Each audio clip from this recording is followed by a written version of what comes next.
네, 하나님이 주시는 말씀 받도록 하겠습니다. 골로새서 3장 13절 말씀입니다. 누가 누구에게 불평할 일이 있더라도 서로 용납하여 주고 서로 용서하여 주십시오.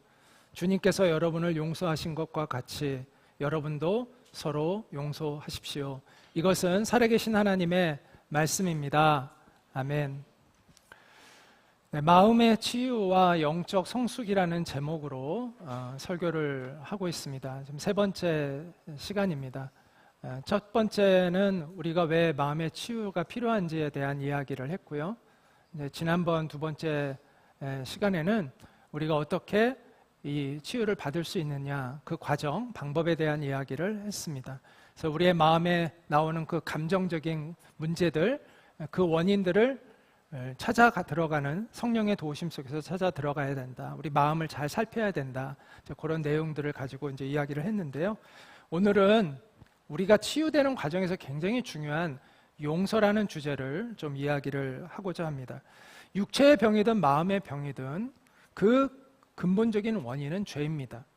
그러니까 제 말을 오해하면 안 되는데 어떤 한 사람의 어떤 질병이 그 사람의 개인적인 죄로부터 온 것이다라고 말하는 것은 아닙니다. 그러나 인류 안에 죄가 들어오지 않았다면 우리 안에는 그러한 문제들이 없었겠죠. 그러니까 그러한 차원에서 우리 인간이 고통을 받는 것의 근본적인 원인은 그런 죄로부터 온 것이다. 개인의 죄를 얘기하는 게 아니라 이 땅에 있는 우리의 죄들, 그것들의 엉킴과 설킴, 또 계속해서 흘러오고 있는 어떤 죄성들, 이러한 것들이 복합적으로 일으키는 문제이다라고 말씀을 드리는 겁니다. 마음의 병은 육체의 병보다 이 죄와 더 밀접하게 연결되어져 있습니다. 그렇기 때문에 마음의 회복을 위해서 우리는 죄의 문제를 다루어야 합니다. 다행히 우리에게는 복음의 능력이 있습니다. 다시 말해서 이 죄의 문제를 해결할 수 있는 은혜와 능력을 우리는 받았다라는 것이죠. 바로 예수의 십자가의 복음의 은혜입니다. 이 은혜가 우리로 하여금 이 죄의 문제에서 우리를 해방시키는, 이 마음의 병에서 우리를 치유케 하는 그러한 능력이 있다라는 것이죠. 자, 먼저 근본적인 원인이 죄에 대한 이야기를 좀 하고자 하는데, 죄는 여러 가지로 표현할 수 있지만 그 중에 한 가지가 하나님의 법을 어기는 것이다, 이렇게 이야기할 수가 있습니다. 우리가 하나님의 법을 어기게 되면 우리 안에 죄의식이 들어옵니다. 쉽게 말하면 죄책감이 들어옵니다. 그리고 그 죄책감은 우리의 영혼을 피폐하게 만듭니다. 창세기 3장에 죄가 어떻게 인간을 지배하게 되었는지에 대한 이야기가 이제 나오는데요. 마귀가 뱀을 통해서 하와에게 찾아갑니다. 뱀이 간교했다라고 이제 이야기를 하는데, 이 간교했다라는 말은 매우 지능적이었다라는 거예요. 그러니까 마귀가 매우 지능적인 거죠. 그 지능적인 교활함으로 이렇게 하와의 마음을 흔듭니다. 하나님이 정말로 너희에게 동산에 있는 나무의 열매를 먹지 말라고 했느냐라고 물어요. 그러니까 하와가 하나님이 다른 것은 다 먹어도 괜찮다고 했는데 중앙에 있는 그 선악과는 먹지 말라고 하셨어. 그거면 반드시 죽는다고 하셨어. 그렇게 얘기하거든요. 그러니까 뱀이 하와에게 이렇게 이야기하는 거예요. 창세기 3장 4절과 5절에서 아니야, 너희 절대로 죽지 않아. 하나님은 너희가 그 나무 열매를 먹으면 너희 눈이 밝아지고 하나님처럼 되어서 선과 악을 알게 된다는 것을 아시고 그렇게 말씀하신 거예요. 여기에는 true와 false가 두 개씩 있어요. 진실과 거짓이 둘씩 있어요. 자, 너희는 절대로 죽지 않는다. 진실이에요, 거짓이에요? 거짓이죠. 죽지 않아요. 그런데 마귀는 죽지 않는다고 얘기해요. 너희가 하나님처럼 될 거야. 그거 먹으면 하나님처럼 될 거야. 진실이에요, 거짓이에요? 그것도 거짓이죠. 이처럼 거짓이 두 개가 들어가 있어요. 그런데 또 나름 진실이 들어가 있어요. 너희 눈이 밝아져서 선과 악을 알게 될 거야. 이거는 또 맞아요. 그러니까 반반씩 섞어가지고 하와를 유혹을 한 것이죠. 그래서 하와가 여기에 넘어가서 자기 남편에게도 그것을 주어 죄를 범하게 됩니다. 이것을 보면 우리가 마귀의 계략을 알 수가 있는데 크게 세 가지죠. 유혹을 합니다. 우리로 하여금 죄를 짓게 유혹을 해요. 죄를 짓고 나면 그 사람에게 어떤 일이 일어나요? 죄책감이 일어나요. 그럼 그 죄책감을 가리기 위해서 어떤 행동을 하게 돼요? 자기의 의로움으로 자기 스스로를 가리려고 합니다. 아담과 하와가 죄를 범했잖아요. 그러니까 그들이 죄책감을 느꼈어요. 그래서 부끄러워서 하나님을 피하여 숨었습니다. 그리고 나뭇잎으로 자기들의 부끄러움을 가리고자 했습니다. 이처럼 마귀의 유혹에 넘어간 아담과 하와는 죄책감을 갖게 되고 하나님을 피하여 숨죠. 그리고 나뭇잎으로 자기의 수치를 가리는, 자기 의로움으로 자기의 문제를 해결해 보려고 하는 그러한 행동을 하게 됩니다. 지금도 마찬가지예요. 지금도 마귀는 우리에게 유혹을 하고 우리가 죄를 지으면 거기에 대해서 우리가 죄책감을 느끼게 하고 하나님을 피하여 숨고 우리 스스로 이 문제를 해결해 보려고 하게끔 만듭니다. 그러한 착각을 하게 해요. 자, 아담의 큰아들 이름이 뭐죠? 가인이죠. 이 가인의 내면의 문제는 무엇이었을까요? 그것을 가인 콤플렉스라고 이야기할 수 있는데, 콤플렉스라는 건 우리의 무의식 가운데 있는 어떤 구조적인 문제를 이제 이야기를 합니다. 그는 매우 경쟁적이었고 성취욕에 지배받았던 인물이었습니다. 그래서 동생을 시기하게 돼요. 자기 하나님으로부터 인정을 받은 동생을 시기하게 됩니다. 그리고 잔인하게 동생을 돌로 쳐서 그 시기심 때문에 죽이게 되죠. 더 나아가 자기 스스로 이 문제를 해결하려고 합니다. 자기의 의로움으로 또 자기의 위대함을 드러내서 뭔가 이것들을 만회하려고 합니다. 그래서 성경에 보면 가인이 에녹 성을 지었다라고 이야기를 합니다. 자기의 위대함을 가시하려는 성을 짓고 거기에서 고립된 생활을 하게 됩니다. 자기 도취 그리고 방어적인 고립 상태에 빠져 있는 삶을 가인은 살았던 것이죠. 이처럼 사람들은 자기의 수치심과 부끄러움 그리고 두려움, 이거를 자신의 노력, 자신의 의로움으로 해결하려고 합니다. 자, 왜 인간이 이 하나님의 영광에 이르지 못하는가? 왜 우리는 불안과 두려움, 염려, 자기 비애, 열등감과 강박증에 시달리며 살아가는가?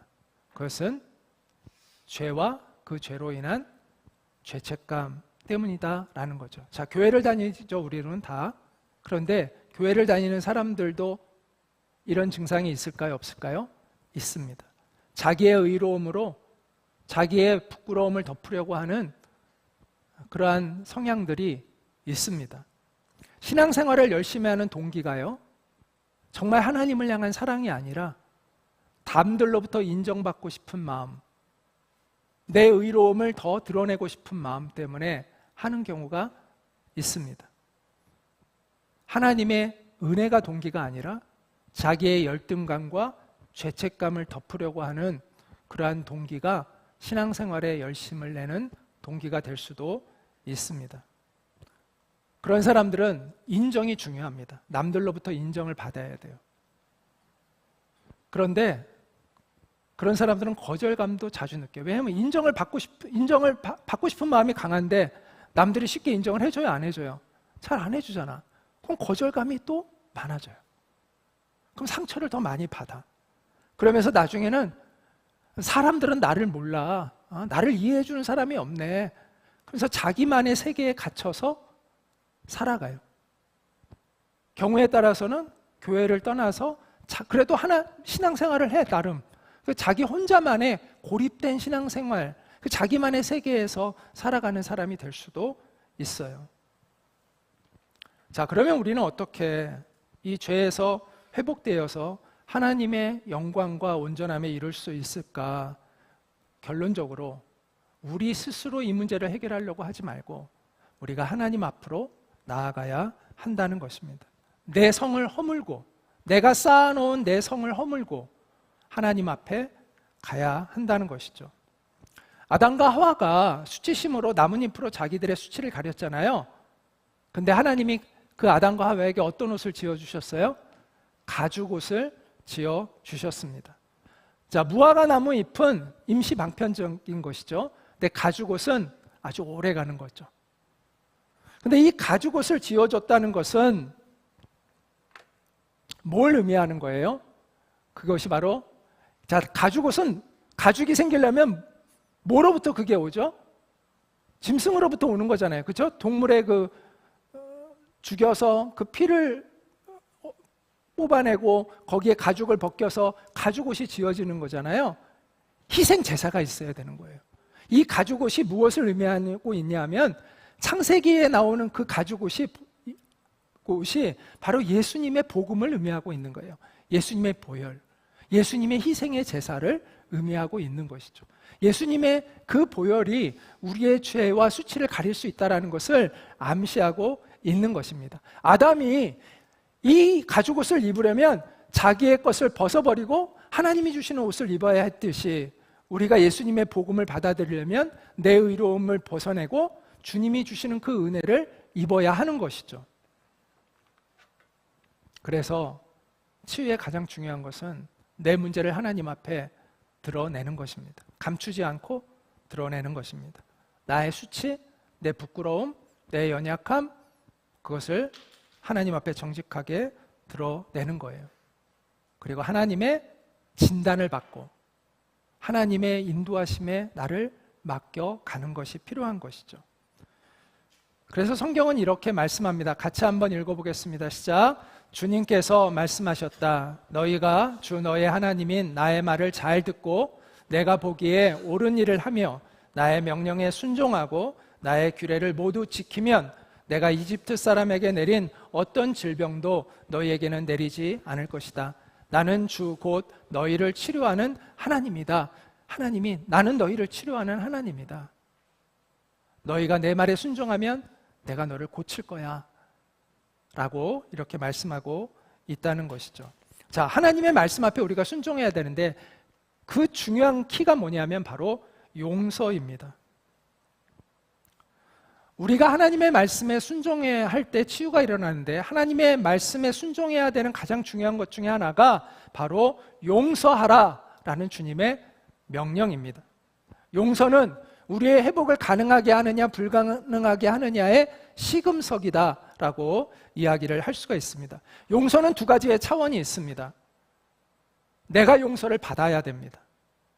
그리고 내가 용서를 해야 됩니다. 자, 타인이 죄의 원인인 경우가 있죠. 또 내 죄가 원인인 경우가 있습니다. 제가 저번에 이야기했죠.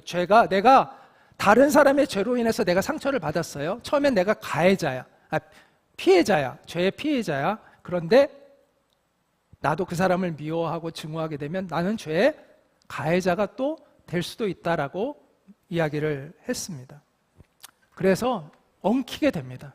다른 사람의 죄로 시작해서 내가 상처를 받고 증오를 하게 되면 나도 역시 그 사람 하나님 앞에서 죄를 짓는 이 죄가 서로 엉켜 있게 돼요.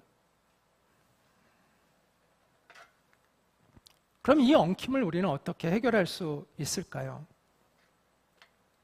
내 자신의 죄의 문제는 어떻게 해결함을 받죠? 하나님의 용서를 내가 받는 것으로 해결함을 받는 겁니다.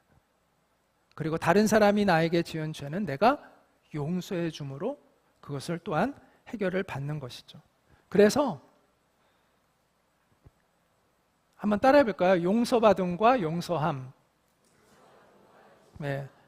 죄에서 회복되는 열쇠는 용서받음과 용서함에 있다라고 이야기할 수 있습니다. 자, 용서받음에 대한 이야기를 먼저 하겠습니다. 용서를 받은 사람이 용서할 수 있습니다. 용서를 받은 따뜻한 경험을 가진 사람이 다른 사람도 쉽게 용서할 수가 있습니다.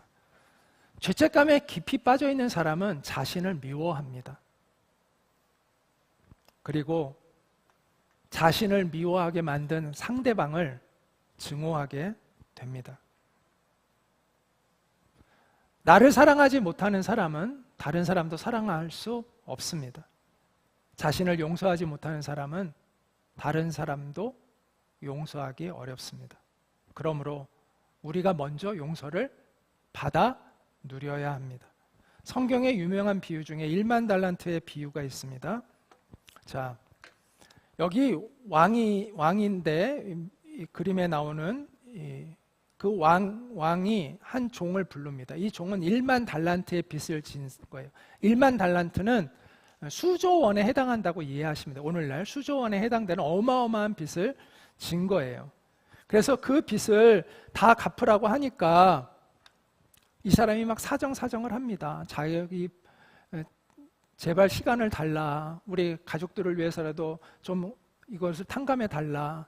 막 이거 좀 시간을 좀 달라. 이렇게 막 빌어요. 그러니까 왕이 불쌍히 여겨져서 그래, 좋아. 너 빚 다 없애줄게 해서 다 없애줬어요. 놀라운 은혜를 베푼 거죠. 그런데 그가 돌아가다가 자신에게 100데나리온의 빚을 진 100데나리온은 데나리온이 하루에 일당이거든요. 그러니까 100데나리온은 100일치의 일당이에요. 그러니까 오늘날로 치면 한 1,000만 원, 2,000만 원 정도 되는 금액이라고 우리가 생각해 볼 수 있겠죠. 그런 사람을 만나요. 이 사람이 그 사람의 멱살을 붙들고 당장 내 돈 내놓으라고 막 뭐라고 해요. 그걸 옆에서 지켜봤던 종들이 아니 이 사람은 지금 방금 엄청난 빚을 탕감받고 왔는데 막 자기에게 1,000만 원, 2,000만 원 빚진 사람, 수조 원에 지금 빚을 탕감받은 사람이 1,000만 원, 2,000만 원 자기에게 빚진 사람 막 멱살을 붙잡고 막 그러니까 민망한 거야. 그래서 왕에게 고자질을 해요. 왕이 그 얘기를 듣고 너무 화가 나. 그래가지고 그 사람을 다시 부릅니다. 그러면서 이렇게 이야기합니다. 네가 하도 간청하기에 내가 너의 모든 빚을 탕감해 주지 않았느냐. 그러면 너도 다른 사람을, 너의 동료를 불쌍히 여기고 탕감해 주는 것이 마땅하지 않느냐라고 하면서 왕이 노해가지고 이 사람을 감옥에 가두라고 이야기를 합니다. 이제 비유입니다. 예수님이 하신 비유예요. 이 비유를 예수님이 하시고 나서 예수님이 이렇게 제자들에게 가르치셨어요. 같이 한번 읽어볼까요? 시작. 너희가 전심으로 형제를 용서하지 않으면 하늘에 계신 내 아버지께서도 너희에게 그와 같이 하실 것이다. 자, 여기서 우리는 이 종은 왜 그렇게 완악했을까에 대한 이유를 한번 생각해 보고자 해요.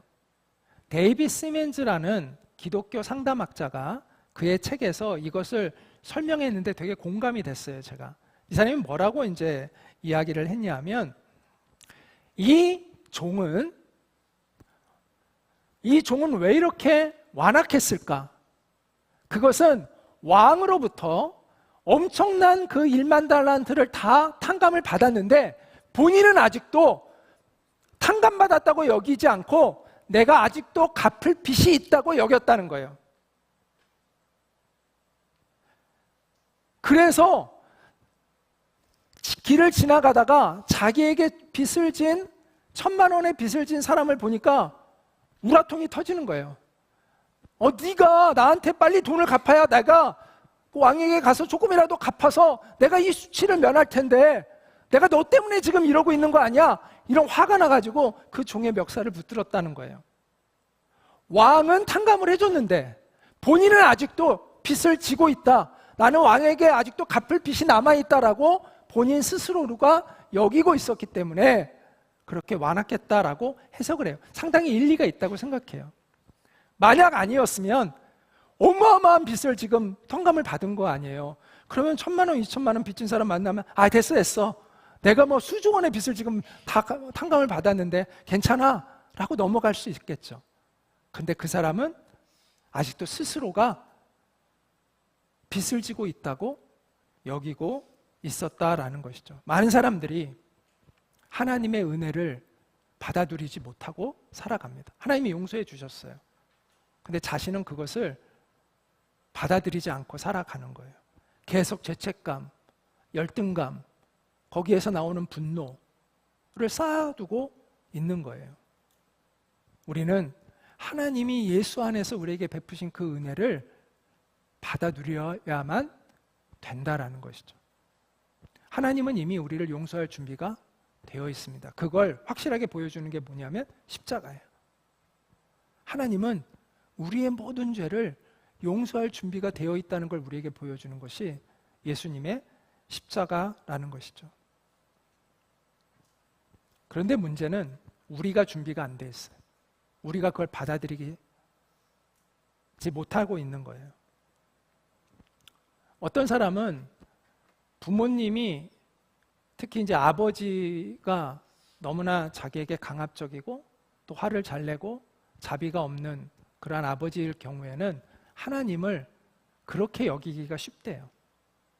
그래서 하나님도 우리 아버지처럼, 우리 부모님처럼 나를 쉽게 받아주지 않을 거야 라는 그 인식 때문에 하나님의 용서를 잘 받아들이지 못하는 사람도 있어요. 그런데 하나님은요, 그런 분이 아니다라는 것이죠. 우리가 그런 왜곡에서 벗어나야 돼요. 자, 하나님이 얼마나 자비로운 분인가를 우리에게 잘 알려주는 이야기가 탕자의 비유잖아요. 아버지의 재산을 미리 달라고 해서 그건 아버지를 모욕하는 거죠. 아버지가 죽지도 않았는데 재산 빨리 주세요 라고 해가지고 뛰쳐나가가지고 자기 마음대로 살다가 나중에는 이제 배고파서 거지가 되고 이제 죽을 것 같으니까 아버지에게도 돌아온 그 아들을 그 아버지는 어떻게 맞이하죠? 기쁨으로 환영하고 맞이하고 껴안잖아요. 그렇게 하나님은 우리를 기다리시고 우리를 감싸주는 하나님이시다라는 것이죠. 은혜는 대가가 없습니다. 은혜는 조건이 없습니다. 하나님의 그 은혜, 그 자비로운 은혜를 우리가 누려야 합니다. 그래서 내가 그 용서함을 받았다는 그 감격이 있을 때, 그걸 깨달을 때 나도 다른 사람을 너그럽게 대할 수 있는 마음이 되는 것이죠.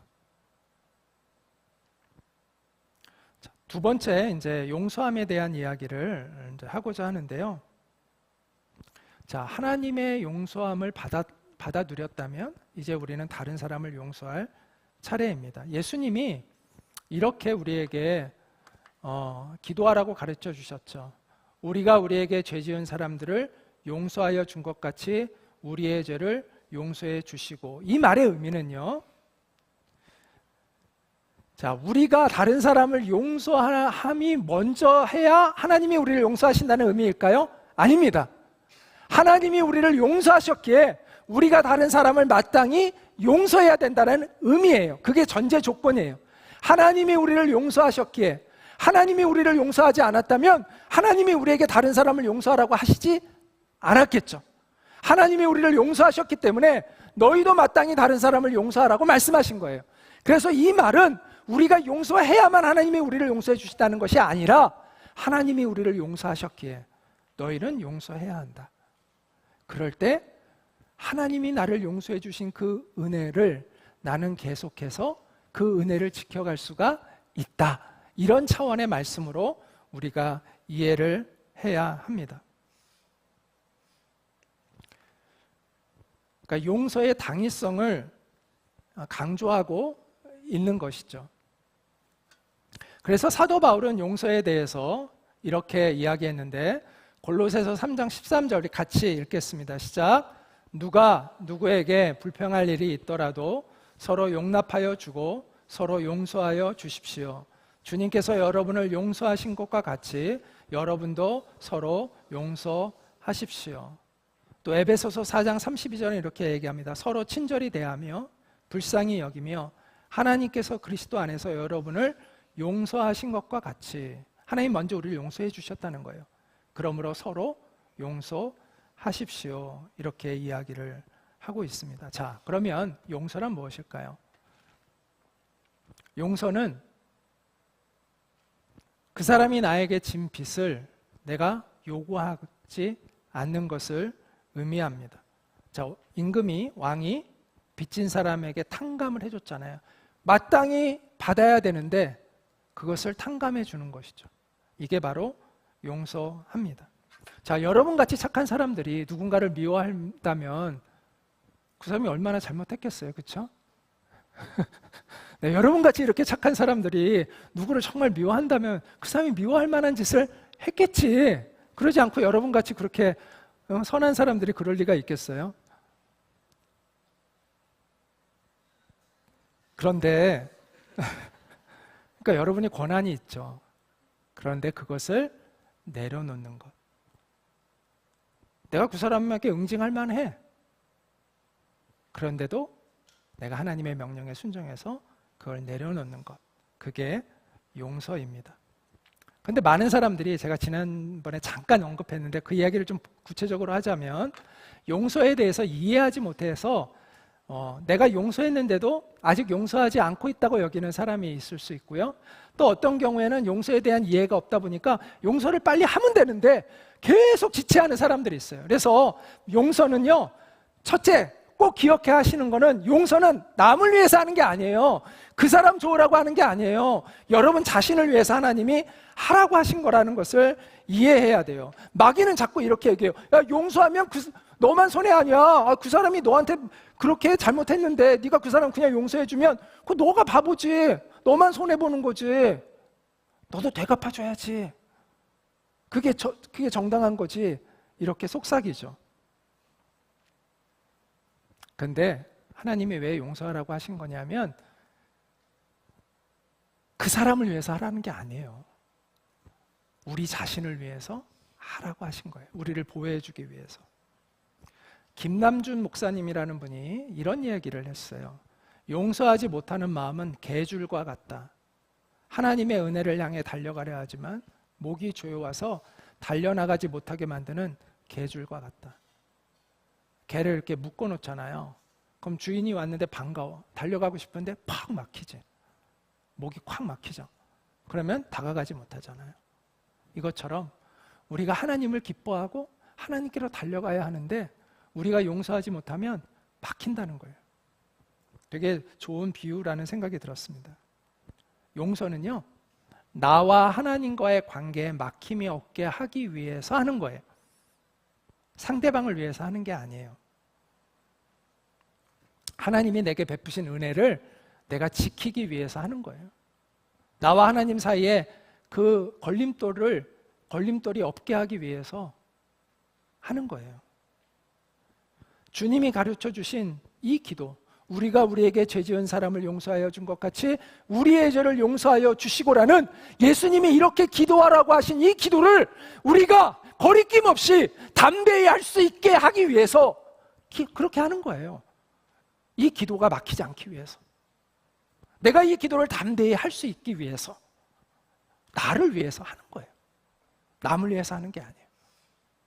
용서는 나를 위해서 하는 것이다 라는 것을 우리가 알아야 합니다. 또 하나, 용서는요, 감정의 문제가 아니라 의지의 문제예요.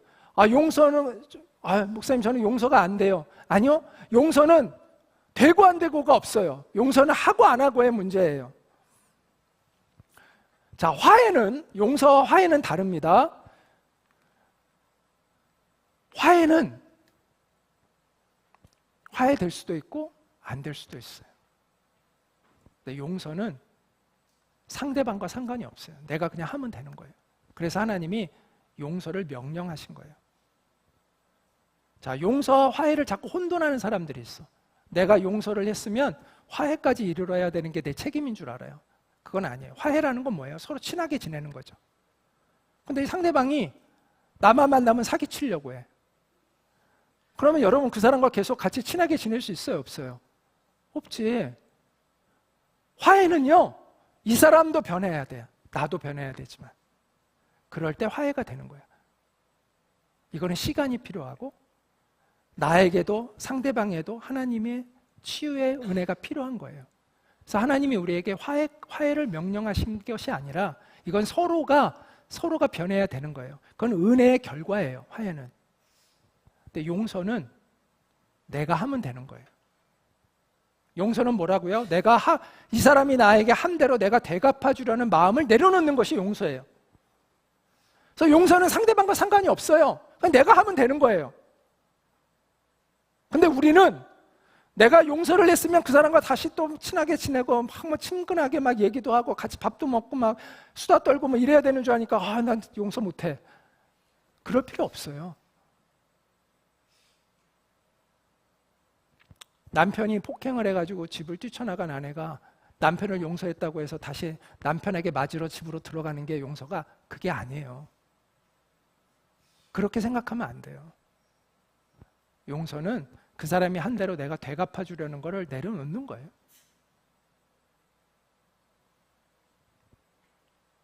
하나님은 우리에게 할 수 없는 걸 요구하시지 않아요. 하나님은 우리에게 화해를 요구하신 게 아니에요. 용서를 요구하신 거예요. 그리고 화해는 하나님이 때가 돼서 하나님의 은혜로 화해할 때가 오는 거예요. 그거는 나도 변해야 되고 상대방도 변해야 되는 거예요.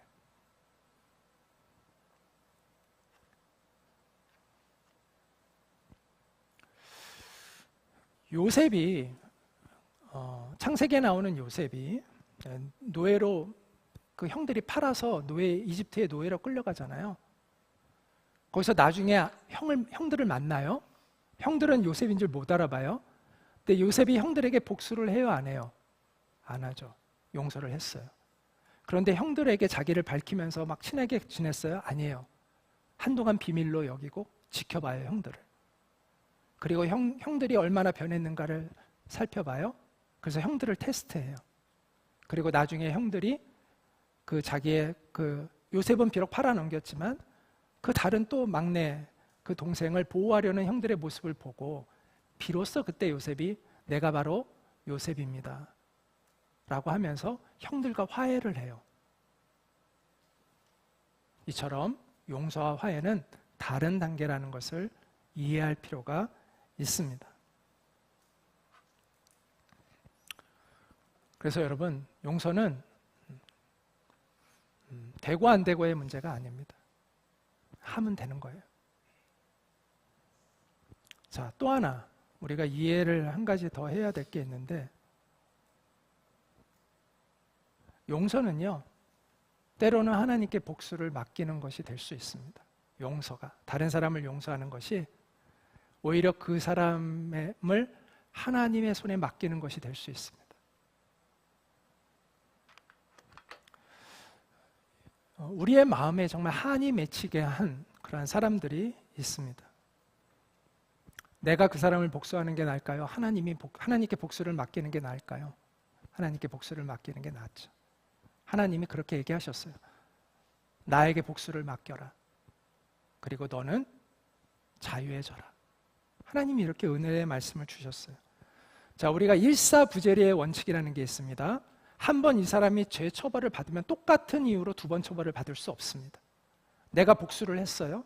이 사람이 한 대로 내가 호되게 되갚아줬어요. 그럼 하나님 이 사람 벌하실까요? 내가 이미 다 해버렸는데 뭐. 내 방법으로. 그래서 하나님께 이것을 맡기는 게, 그러면 나는 아까 얘기했죠. 우리가 죄의 피해자가 될 수도 있고 가해자가 될 수도 있다고. 그런데 하나님께 맡기면 내가 죄의 가해자에서 벗어나는 거예요.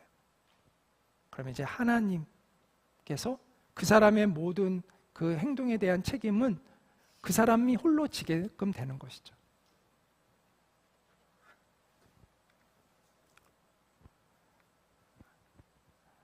성경에 이렇게 말씀합니다. 사랑하는 여러분, 여러분이 직접 복수하지 말고 하나님께 맡기십시오.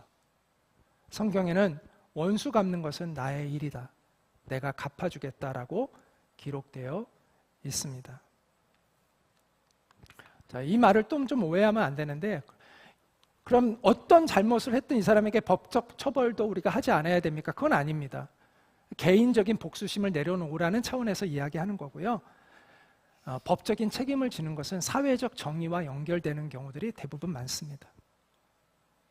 똑같은 피해자가 내가 아닌 또 다른 사람도 발생하기 때문에 사회적인 정의를 위해서는 그런 사람이 벌을 받게 하는 법적인 조치를 취하는 것은 당연한 겁니다. 그걸 하지 말라는 얘기가 아니에요. 그런데 내 개인적인 복수심을 가지고 그 사람을 대하고, 내가 개인적으로 이 사람을 사적으로 정말 죽이고 싶을 만큼 미워하는 마음이 있을 수 있잖아요. 그것을 내려놓으라는 것이 핵심인 것이죠. 그러니까 모든 법적인 책임을 다 면제해 줘야 된다, 이런 뜻은 아닙니다. 그렇게 오해하면 안 됩니다. 그리고 용서에 대해서도 우리가 하나 알아야 될 거는, 용서는 거듭될 수 있을까요, 없을까요? 거듭될 수 있어요, 없어요? 있어요. 내가 용서를 했어요. 또 미워하는 마음이 들 수 있어요, 없어요? 있어요. 우리는 자꾸 또 미워하는 마음이 들었으면 내가 예전에 용서했던 건 용서가 아니었네 라고 착각할 수 있어요. 아니요. 용서했는데 아직도 그 마음이 또 다시 좀 남아있어서 또 미워할 수 있어요. 그럼 용서 또 하면 되는 거예요. 그러니까 용서는 한 번으로 완성되는 게 아니에요. 그래서 용서가 아직 안 됐으면, 덜 됐으면 또 용서하면 되는 거예요. 그렇다고 해서 옛날 용서가 잘못됐거나 거짓된 것이 아니에요. 용서는 반복될 수 있는 겁니다. 그래서 용서에 대한 이런 개념을 우리가 잘 이해를 해야 돼요. 아까 데이비 스민즈라는 사람의 그 이야기를, 그 사람이 이제 쓴 책의 내용을 제가 잠깐 언급도 했는데, 이 사람이 이런 이야기를 했습니다. 우리는 우리의 잘못을 보상하려 하고, 스스로 보상하려 하고, 지고 있는 빚을 갚으려 하고, 우리에게 빚진 자에 대하여 그 빚을 회수하려고 한다. 이렇게 이야기를 합니다. 죄책감과 분노가 연결되어 있습니다. 죄책감은요, 자신에 대한 분노입니다. 죄책감은 내 자신에 대한 분노예요. 자, 내 자신에 대한 분노가 가득한 사람이 다른 사람을 용서하기가 어렵겠죠. 상대방에 대해서 분노하게 되겠죠. 나를 이렇게 괴롭게 만든 저 사람을 내가 용서하기가 어렵겠죠. 나에 대한 분노가 또한 다른 사람에 대한 분노로 표현이 되는 것이죠. 그리고 이 죄책감에 시달리는 사람은 이 지속적인 부채의식을 가지고 살아가요. 그러니까 뭔가 율법적인, 뭔가 인정받는 뭘 통해서 이 부채를 자꾸 갚으려고, 하나님 앞에 갚으려고 하는 그러한 성향들을 갖게 돼요. 인정을 받고 싶어요. 하나님으로부터도 인정받고 싶고, 사람들로부터도 인정받고 싶고, 그런 것이죠. 근데 아까도 얘기한 대로 그러면은 거절감을 자꾸 느껴요. 사람들에게 인정받고 싶은데 사람들이 그만큼 내가 원하는 것만큼 인정을 잘 안 해주다 보니까 거절감이 생기고, 그것이 분노감이 생기고, 그 빚을 자꾸 사람들에게 청구하게 되는 그런 마음을 갖게 되는 것이죠. 그래서 보이지 않는 감옥에 갇혀서 살아가게 됩니다. 주님은 이미 감옥의 문을 열어주셨습니다. 예수님의 십자가의 그 은혜로 우리가 이미 감옥에서 나올 수 있는 문을 열어주셨어요. 근데 아직도 우리 스스로가 나올 생각을 안 해. 계속 그 감옥에 갇혀서 내 스스로 나를 저주하면서, 나를 분노하면서 계속 그 방 안에 머물러 있으려고 한다라는 것이죠. 성경은 이렇게 말씀합니다. 여호와는 긍휼이 많으시고 은혜로우시며 노하기를 더디하시고 인자하심이 풍부하시도다. 우리의 죄를 따라 우리를 처벌하지 아니하시며 우리의 죄악을 따라 우리에게 그대로 갚지 아니하셨으니 이는 하늘이 땅에서 높음 같이 그를 경외하는 자에게 그의 인자하심이 크심이로다. 동이 서에서 먼 것 같이 우리의 죄가를 우리에게서 멀리 옮기셨으며 아버지가 자식을 불쌍히 여긴 같이 여호와께서는 자기를 경외하는 자를 긍휼히 여기시나니 이는 그가 우리의 체질을 아시며 우리가 단지 먼지뿐임을 기억하심이로다. 하나님은 우리를 긍휼히 여기십니다. 그 하나님의 은혜를 여러분이 알고 그 은혜의 품 안으로 달려갈 수 있는 여러분 되시기를 바랍니다. 용서는 누구를 위한 거라고요? 나 자신을 위한 것입니다. 용서는 감정의 문제가 아니라 의지의 문제입니다. 되고 안 되고 이 문제가 아니라 하고 안 하고의 문제입니다. 자, 용서했다고 해서 우리가 그 사람과 친하게 지낼 필요는 있다 없다? 없다. 반드시 그래야 되는 것은 아니다라고 얘기했습니다. 여러분이 그 사람에게 받은 대로 되갚아 주려고 하는 그 마음을 내려놓는 것이 용서이다라고 이야기를 했습니다. 그것으로 하나님은 여러분을 기뻐하십니다. 정말 내가 용서할 수 없는 사람이 있다면 어떻게 하라고요? 하나님께 복수를 맡기시라고 말씀을 드렸습니다. 우리는 미움에서 자유함을 얻어야 합니다. 그러면 이제 그 죄에 대한 모든 책임은 그 사람이 하나님 앞에서 지는 거예요. 여러분은 십자가 앞에 진정으로 서 보았습니까? 주님이 나를 위해서, 나를 용서해 주시기 위해서 어떤 대가를 치루어 주셨는지를 여러분은 깊이 생각해 보았습니까? 그 주님의 희생 앞에서 여러분은 숙연해 보았습니까? 그 하나님의 피 묻은 사랑 앞에서 여러분은 흐느껴 보았습니까? 1만 달란트 빚을 탕감해준 우리의 왕 앞에서 우리는 감사의 눈물을 정말 흘려 보았습니까? 그렇다면 우리는 용서할 능력을 가지고 있습니다. 더군다나 여러분의 마음속에 상처를 남긴 사람들은 어쩌면 여러분이 가장 사랑하고 싶은 사람일 수도 있습니다. 제가 지난번에도 얘기했지만 가까운 사람이 이 멍청한 놈아 할 때 마음에 상처가 되지, 나를 전혀 모르는 길 가는 사람이 이 멍청한 놈아 그러면 물론 화는 잠깐 나지만 마음에 상처가 되지는 않을 거 아니에요. 욱하는 마음은 있겠죠. 화도 나겠지. 그러나 그게 여러분의 마음에 깊은 상처가 되어서 막 계속 마음에 괴롭히고 막 그러진 않을 거 아니에요. 어떻게 보면 여러분의 마음에 상처를 받은 그 사람은 어떻게 보면 여러분과 가까운 사람이고 여러분이 가장 사랑하는 사람일 수도 있어요. 그런데 내가 가장 가까이 하고 사랑해야 할 그 사람을 미워하며 산다는 것은 정말 비극이잖아요. 여러분의 부모님이 여러분의 마음에 상처를 주었다면 여러분 용서하십시오. 부모님도 상처를 많이 받았기 때문에 그거를 아직 해결이 잘 안 돼서 그런 거예요. 그분들도 죄의 피해자가 되었기 때문에 가해자가 되어 있는 거예요. 여러분이 먼저 부모님에게 다가갔으면 좋겠습니다. 그 부모님의 마음에 있는 죄책감이 있어요. 여러분에게 아픔을 주고 싶지 않은데 자기도 컨트롤할 수 없는 그 분노 때문에 여러분에게 아픔을 준 것, 마음속에는 죄책감이 있어요. 편하지 않아요. 그게 자꾸 떠오르면서 수치심, 부끄러움을 가지고 있어요. 여러분이 먼저 찾아가서 여러분의 부모님에게 용서를 전해서 그 죄책감에서 그분들이 자유해질 수 있도록 그렇게 할 수 있기를 바랍니다. 여러분을 가장 사랑하는 분들이잖아요. 그리고 여러분이 가장 사랑하는 분들이잖아요.